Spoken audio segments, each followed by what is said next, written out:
Mr. Smith, it was during your deposition with our committee that you revealed that you tasked your team, specifically J.P. Cooney, to engage with the partisan January 6th committee. You had to have known at the time the controversy surrounding this committee, including the fact that all of the members had been appointed by Nancy Pelosi, who disallowed the Republicans from being able to engage. Yet you proceeded anyway, raising numerous questions as to your strategy for conspiring with the J6 committee. You had every possible resource available to you.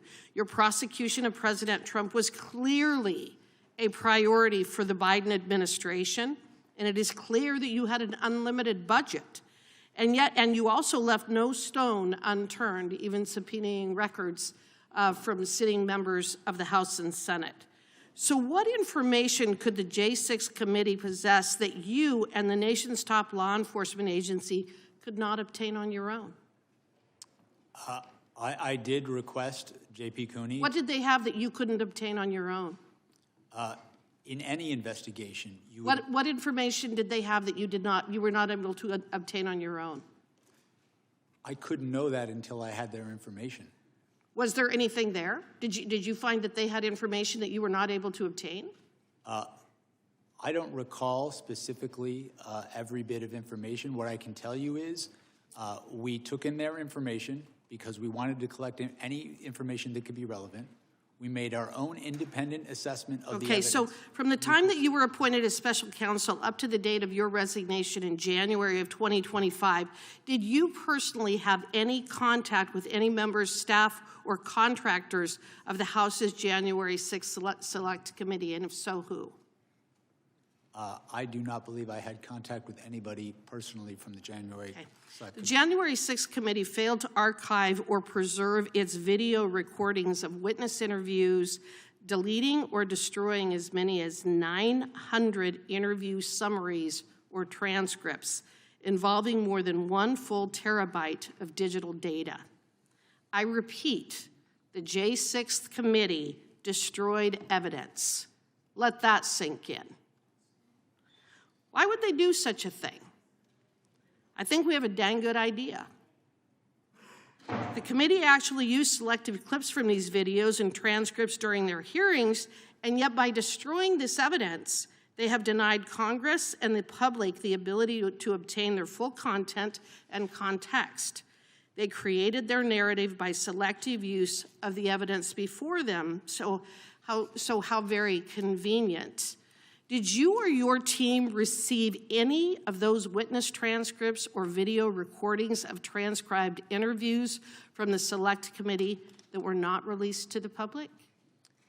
What I can tell you is that I requested J.P. Cooney to contact the Select Committee. Do you know if you received any of the evidence or testimony that the J6 Committee eventually destroyed? I don't have any information that the J6 committee. You don't know one way or the other as you sit here today. No, what I'm telling you is that I requested all the information we could get from the January 6th. Has all of the information that you requested been preserved? All of the information from the J6 committee, has that been preserved?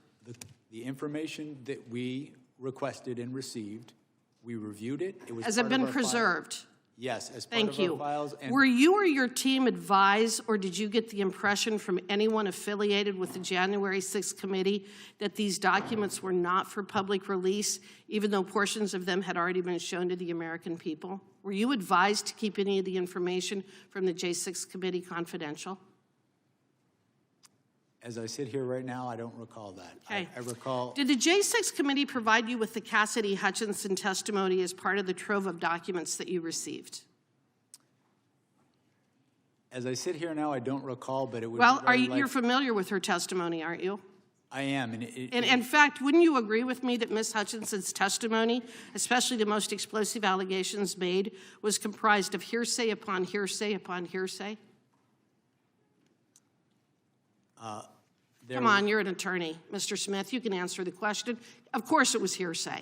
There was, And hearsay isn't admissible in a court of law, is it? Why? Because it is inherently unreliable, and the victim or the target of a prosecution is not able to cross-examine. Isn't that correct? In fact, Mr. Smith, if you had attempted to walk into court with Cassidy Hutchinson's testimony, you would have been thrown out on your ear. No judge, no legitimate judge would have ever allowed the testimony of Cassidy Hutchins to be admitted in a court of law, would they? I disagree. Well, and then we've already talked about your record. Mr. Chairman, today, Mr. so I Chairman, can the understand gentlelady's why time has long I since yield expired. back. Wait just a second. We have one more thing to share. We want to say a heartfelt thank you for watching and supporting PBS News.